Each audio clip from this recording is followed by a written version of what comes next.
লাগছে না, ভালো লাগছে না আমার। আজ যেটা আমি নিজে চোখের সামনে দেখলাম না, তারপর থেকে চিন্তায় আমার মাথাটা খারাপ হয়ে যাচ্ছে। বুঝতে পারছি আমি ছোট, আমি বুঝতে পারছি, কিন্তু ছোট এত অস্থির হলে, এত টেনশন করলে আলটিমেটলি তো তুই নিজের শরীরটা খারাপ করছিস, তাই না? শরীর খারাপ নিয়ে ভাবার সময়টা নয় দিদি ভাই, কিছু একটা বিহিত করতেই হবে আমাকে, এখনই যত তাড়াতাড়ি সম্ভব একটা কিছু বিহিত করতে হবে। তা না হলে না মা, আমার সেই ভয়টা, আমার সেই আশঙ্কাটা খুব সত্যি হয়ে আমার আমার আমার চোখের সামনে চলে আসছে। জি জি জি জি জি জি জি জি দিদি ভাই, আমার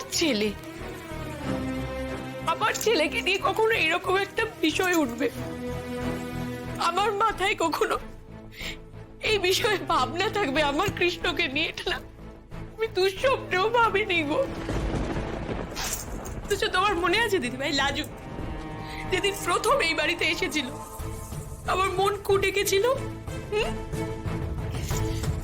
আমার সেই দিনই ঝগড়া অশান্তি করে ওই মেয়েটাকে এই বাড়ি থেকে তাড়ানো উচিত ছিল।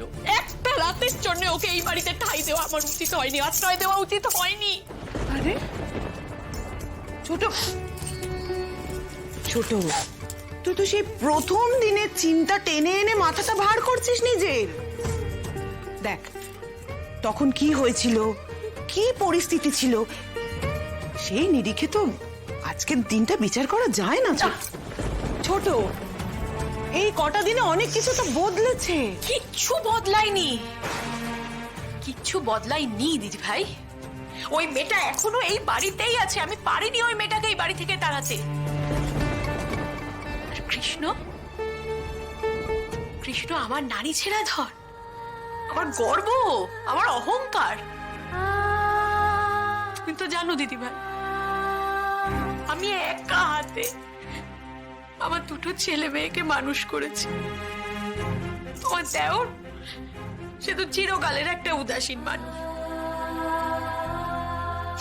এতদিন ধরে তিলে তিলে আমি আমার ছেলেটাকে বড় করেছি, শিক্ষা, সহবত, উপার্জন সব দিক থেকে ওই সমাজের উপযুক্ত, আর এটা আমি জানি। আজকে কি জানো, আমার তো মায়ের মন না, এই মায়ের মন কিন্তু আমার দু চোখে আঙ্গুল দিয়ে দেখিয়ে দিচ্ছে আমার কৃষ্ণর ভুল, কৃষ্ণর ত্রুটি, আমার কৃষ্ণর অন্যায় কোনটা। তোমার মনে আছে দিদি ভাই, রাজু আসার কয়েক মাসের মধ্যেই আমি তোমাকে বলেছিলাম যে কৃষ্ণ কিন্তু চেঞ্জ হয়ে যাচ্ছে। বলো